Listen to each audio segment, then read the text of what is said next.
Welcome to the Ethics Bootcamp for the Advanced Advocacy Course for the Florida Trial Lawyers section of the Florida Bar. This presentation will focus on professionalism, ethics, and the cost of Scorched-Earth Advocacy. This presentation is by Patrick Russell, a full-time certified mediator with Salmon and Dulberg located in Miami, Florida. Patrick is a former civil trial lawyer and bar counsel with the Florida Bar. Patrick mediates civil disputes involving business and commercial disputes, condominiums, construction law, insurance, personal injury, and real estate. He is an honored member of the National Academy of Distinguished Mediators, a mediation panel member for the American Arbitration Association, and is the former chair of the ADR section of the Florida Bar. Our briefing begins with litigation as war and the deconstruction of the warrior mentality for legal advocacy. War.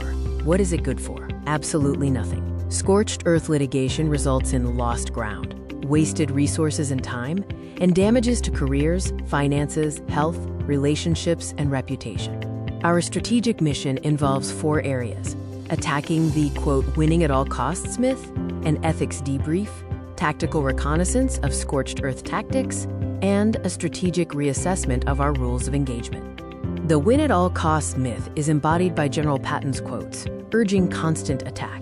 This mindset can become the operational manual for scorched earth advocacy. Vincent Lombardi's famous quote, "Winning isn't everything, it's the only thing," is the ultimate definition for competition. Legal advocacy is also a competition, but it must be tempered by ethical rules. Even General Patton and Coach Lombardi agree that winning must be done with discipline and within the rules. Perhaps the greatest general of all time, Sun Tzu, has stated that the acme of skill is to subdue the enemy without fighting. If the warrior and coach agree that you cannot operate outside of the rules, why do you think you can? So what is ethics? In a game of hangman, can you fill in the blanks? Think about it for a minute. The answer is choice. Ethics is a choice. You can either do the right thing or the wrong thing.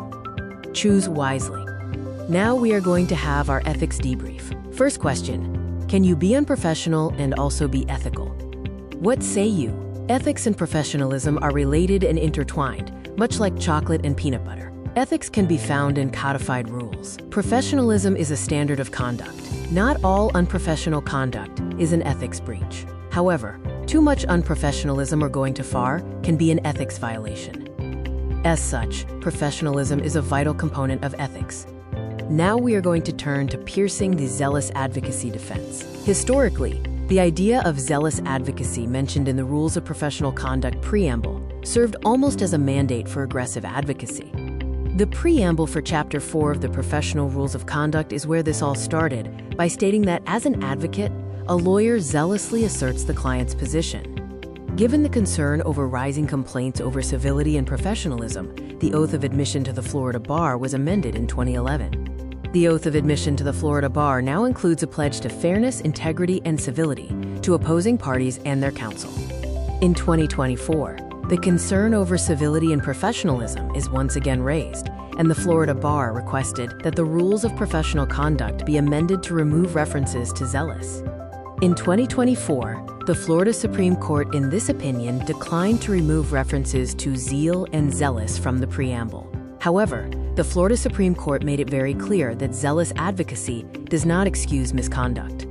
The Florida Supreme Court cited previous opinions stating that zealous representation is not a sword or an excuse. Further, the Florida Supreme Court stated that zealous representation does not require bad behavior. Let's now conduct a recon of scorched earth litigation tactics.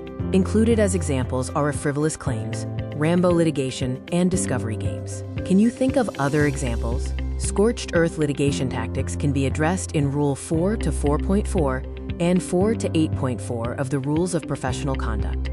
Turning first to Rule 4-4.4, you can see clearly that conduct that burdens, delays, or embarrasses another is an ethical violation. Discovery games, asserting frivolous claims, and your typical Rambo litigation would seem to fall right into this rule. Rule 4 to 8.4 is the primary rule for all misconduct.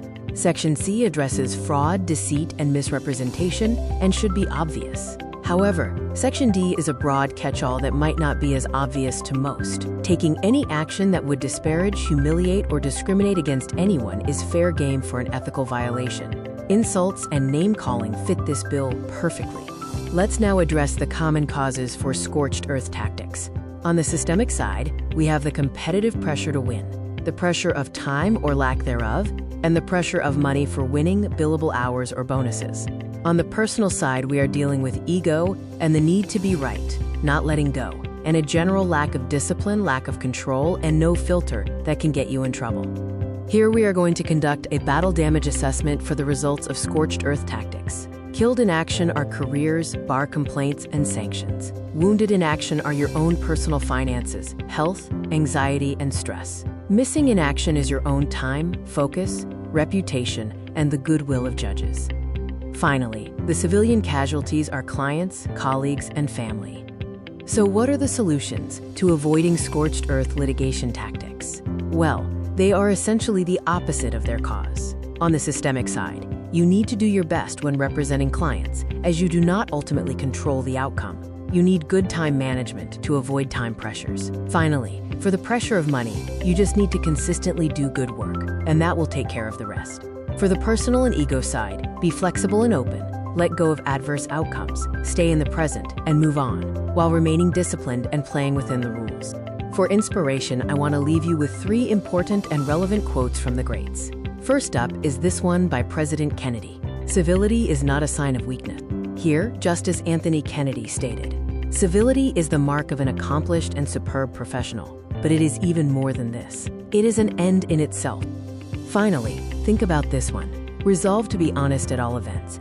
And if in your own judgment you cannot be an honest lawyer, resolve to be honest without being a lawyer. President Abraham Lincoln. As a bonus, I have included a tactical resource for you.